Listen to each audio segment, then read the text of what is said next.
Hello friends, welcome to brothers finance and good evening. ಎಲ್ಲರಿಗೂ ಸ್ವತಂತ್ರ ದಿನೋತ್ಸವದ ಶುಭಾಶಯಗಳು.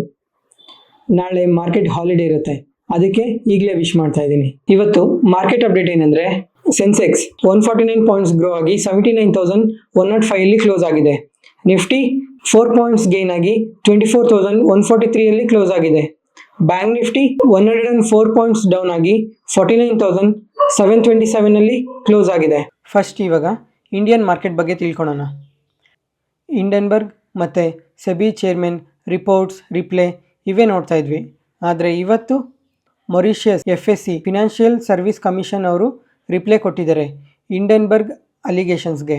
ಇಲ್ಲಿನ ಲೆಜಿಸ್ಲೇಟಿವ್ ಫ್ರೇಮ್ವರ್ಕ್ ಯಾವುದೇ ಥರ ಶೆಲ್ ಕಂಪನೀಸ್ ಕ್ರಿಯೇಷನ್ಗೆ ಪರ್ಮಿಷನ್ ಕೊಡಲ್ಲ. ಮತ್ತು ಇಲ್ಲಿನ ಟ್ಯಾಕ್ಸ್ ರೆಜ್ಯೂಮ್ಸ್ ಮತ್ತು ರೆಗ್ಯುಲೇಷನ್ಸ್ ಎಲ್ಲ ತುಂಬ ಚೆನ್ನಾಗಿದೆ ಮತ್ತು ಎಫಿಷಿಯೆಂಟಾಗಿ ವರ್ಕ್ ಮಾಡ್ತವೆ ಅಂತ ಹೇಳಿದ್ದಾರೆ. ಆ್ಯಂಡ್ OECD ಅಂದರೆ organisation for economic corporation and development ಸ್ಟ್ಯಾಂಡರ್ಡ್ಸ್ನ ಮೈಂಟೈನ್ ಮಾಡ್ತೀವಿ ಅಂತ ಸ್ಟ್ರಾಂಗಾಗಿ ರಿಪ್ಲೈ ಕೊಟ್ಟಿದ್ದಾರೆ ಹಿಂಡೆನ್ಬರ್ಗ್ ರಿಪೋರ್ಟ್ಸ್ಗೆ. ನೆಕ್ಸ್ಟ್ ಇವಾಗ ಗ್ಲೋಬಲ್ ಮಾರ್ಕೆಟ್ ಬಗ್ಗೆ ನೋಡೋಣ. ನಿನ್ನೆ US ಮಾರ್ಕೆಟ್ ಎಲ್ಲ ಇಂಡಿಸೀಸ್ ಪಾಸಿಟಿವ್ ಆಗಿ ಮೂವ್ ಆಗಿದೆ. ಯಾಕಂದರೆ US producer price index data positive ಆಗಿ ಬಂದಿದೆ.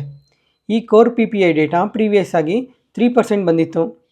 ಆದರೆ year on year core PPI data ಈ ಸಲ 2.4% ಬಂದಿದೆ. ಅದಕ್ಕೆ ಮಾರ್ಕೆಟ್ ಮೂವ್ ಆಗಿದೆ.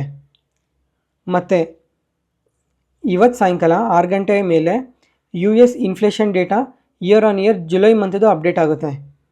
ಮತ್ತು ನಾಳೆ ನಮ್ಮ ಮಾರ್ಕೆಟ್ ಹಾಲಿಡೇ ಇರುತ್ತೆ. ನಾಳೆ ಸಾಯಂಕಾಲ US retail sales data year on year July ಮಂತದ್ದು ಅಪ್ಡೇಟ್ ಆಗುತ್ತೆ. ಇದು ಮಾರ್ಕೆಟ್ಗೆ ತುಂಬ ಇಂಪಾರ್ಟೆಂಟ್. ಯಾಕಂದರೆ ಕನ್ಸ್ಯೂಮರ್ ಸ್ಪೆಂಡಿಂಗ್ ಯಾವ ಥರ ಇರುತ್ತೆ ಅಂತ ಗೊತ್ತಾಗುತ್ತೆ. ಈ ಡೇಟಾ ಮೇಲೆ US ರೇಟ್ ಕಟ್ ಡಿಪೆಂಡ್ ಆಗುತ್ತೆ.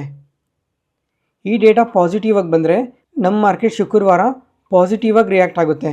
ಸೊ ಈ ಡೇಟಾನ ಪ್ರತಿಯೊಬ್ಬರು ಟ್ರ್ಯಾಕ್ ಮಾಡಿ.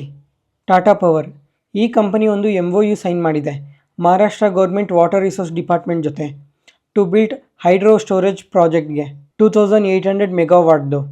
ಟಾಟಾ ಕ್ಯಾಪಿಟಲ್ಗೆ RBI ಅವರು ಅಪ್ರೂವ್ ಮಾಡಿದ್ದಾರೆ. NBFC ಇನ್ವೆಸ್ಟ್ಮೆಂಟ್ ಕ್ರೆಡಿಟ್ ಕಂಪ್ನಿಯಿಂದ NBFC ಕೋರ್ ಇನ್ವೆಸ್ಟ್ಮೆಂಟ್ ಕಂಪ್ನಿಗೆ ಚೇಂಜ್ ಆಗೋಕ್ಕೆ ಅಪ್ರೂವ್ ಕೊಟ್ಟಿದೆ. ಈ ಮಿಡಲ್ ಈಸ್ಟ್ ಕಂಟ್ರಿಯಲ್ಲಿ ನಡೀತಿರೋ ಯುದ್ಧದ ಬಗ್ಗೆ ಗೊತ್ತಿದೆ ಅಲ್ಲ. ಈ ಇಸ್ರಾಯೇಲ್ ಮತ್ತು ಹಮಾಸ್ ಈ ಎರಡೂ ದೇಶದಲ್ಲಿ ಯುದ್ಧದಿಂದನೇ ಪ್ರಪಂಚಕ್ಕೆ ಎಫೆಕ್ಟ್. ನಿನ್ನೆ ಸಹ ಮಾರ್ಕೆಟ್ ಡೌನ್ ಆಗಿದ್ದು ಇದೇ ಕಾರಣ. ಅದರಲ್ಲೂ ಈ ಎರಡು ದೇಶ ಯುದ್ಧ ಮಾಡ್ಕೊಂಡ್ರೆ ಪರವಾಗಿಲ್ಲ. ಈ ಎರಡು ದೇಶ ಮಧ್ಯದಲ್ಲಿ ಬೇರೆ ಯಾವುದಾದ್ರೂ ಹೊಸ ದೇಶ ಹೆಸರು ಏನಾದರೂ ಕೇಳಿಸಿದ್ರೆ ಆವಾಗ ತುಂಬ ಪ್ರಾಬ್ಲಮ್ ಆಗುತ್ತೆ.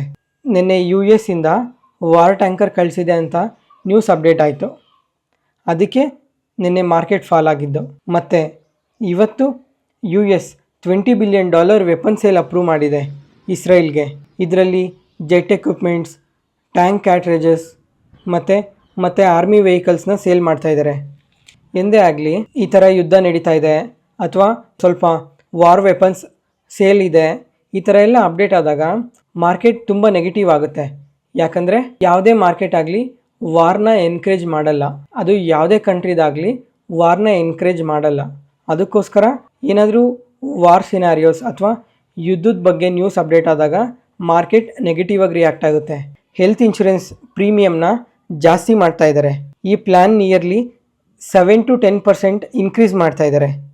ಮತ್ತು ಪ್ರೀ ಎಕ್ಸಿಸ್ಟಿಂಗ್ ಡಿಸೀಸ್ಗೆ, ವೆಯ್ಟಿಂಗ್ ಪೀರಿಯಡ್ಸ್ಗೆ ಇವೆಲ್ಲ ಕವರ್ ಇರೋದಲ್ಲ, ಇದು ಅಷ್ಟೇ, ಇದನ್ನು ಜಾಸ್ತಿ ಮಾಡ್ತಾ ಇದ್ದಾರೆ. ಯಾರಾದರೂ ಹೊಸದಾಗಿ ಹೆಲ್ತ್ ಇನ್ಶೂರೆನ್ಸ್ ತೊಗೊಬೇಕು ಅನ್ನೋಂಗಿದ್ರೆ ಎಂಡ್ ಕಾರ್ಡಲ್ಲಿ ಹೆಲ್ತ್ ಇನ್ಶೂರೆನ್ಸ್ ವೀಡಿಯೋ ಟ್ಯಾಗ್ ಆಗಿರುತ್ತೆ. ಮತ್ತು ಡಿಸ್ಕ್ರಿಪ್ಷನಲ್ಲಿ ಸಹ ಲಿಂಕ್ಸ್ ಕೊಟ್ಟಿರ್ತೀನಿ. ಆ ವೀಡಿಯೋಸ್ ನೋಡಿಕೊಂಡು ಒಂದು ಒಳ್ಳೆ ಹೆಲ್ತ್ ಇನ್ಶೂರೆನ್ಸ್ ತೊಗೊಳ್ಳಿ, ತುಂಬ ಉಪಯೋಗ ಆಗುತ್ತೆ. Result updates. ಟೆಕ್ಸ್ಮ್ಯಾಕೋ ರೈಲ್ ಈ ಕಂಪನಿ ಇಂಜಿನಿಯರಿಂಗ್ ಆ್ಯಂಡ್ ಇನ್ಫ್ರಾಸ್ಟ್ರಕ್ಚರ್ ಸರ್ವಿಸ್ನ ಪ್ರೊವೈಡ್ ಮಾಡುತ್ತೆ. ಯಾವ ಸೆಗ್ಮೆಂಟಲ್ಲಿ ಅಂದರೆ manufacturing rolling stocks, hydro mechanical equipment, steel casting, construction for rail EPC, bridges and other steel structure. ಈ ಕಂಪನಿ ರಿಸಲ್ಟ್ ನೋಡಿಕೊಂಡ್ರೆ year on year sales 36% grow ಆಗಿದೆ. Net profit 176% grow ಆಗಿದೆ. Overall year on ಇಯರಲ್ಲಿ good ರಿಸಲ್ಟ್ನ post ಮಾಡಿದೆ. Quarter on ಕ್ವಾರ್ಟರಲ್ಲಿ ಸ್ವಲ್ಪ decline ಇದೆ.